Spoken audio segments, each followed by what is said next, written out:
right? And this is about NP chart. So what is the difference between a P chart, C chart and NP chart is, NP chart we have number of defective samples, number of defective items from different number of samples. So we have for example we have 10 samples from each of 100 size.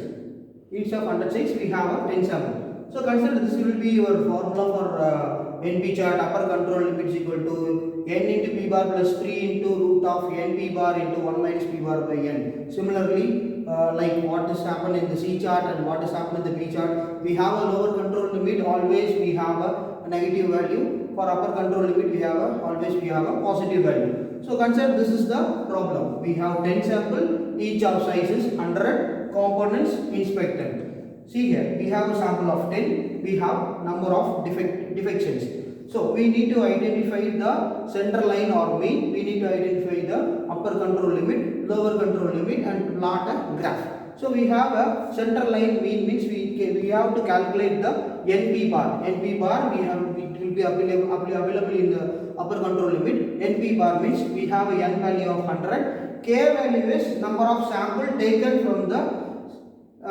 each of samples, each of size. So we have a k value of 10, n value of 100. So when you calculate this, np bar is equal to sigma p by k. Sigma p is number of defection is 19 by k is 10. 19 by 10 is 1.9. So we got the center line or mean value. CL or mean value will be 1.9. So when you go for this upper control limit, we have to apply the formula. We have NP value. NP value is 1.9. 3 into 1.9 into 1 minus 1.9 by sample n value is 100. It is not 10. N value is 100 because we have taken this 10 samples from the 100. So n value will be 100. So UCL is equal to 1.9 into 3 into 1.9 root of 1 minus 1.9 by 100. So when you will be getting 5.995. So it is equal to 5.9 means we can say it as 6.0. This will be your upper control limit. Similarly, from the formula we have a minus over here. NP minus 3, 1.9 minus 3 into root of 1.9 into 1 minus 1.9 by 100. We get the negative value. Since this is a negative value, here we should not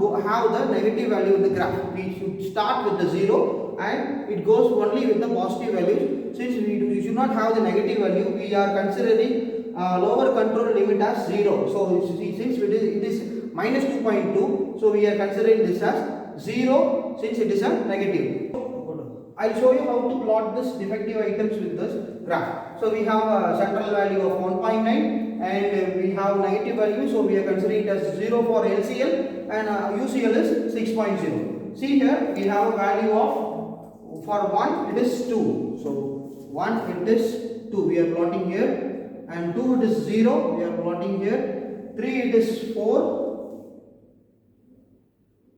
we are plotting here, 4 it is 3, 4 it is 3 and 5 it is 1, it is 1, 6 it is 2, it is 2 and 7 it is 3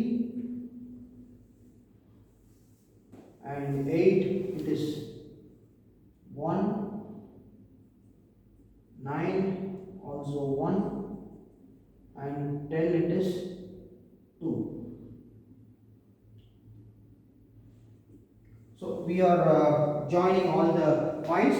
See here 1, 2, 3, 4, 5, 6, 7, 8, 9 and 10. That's all.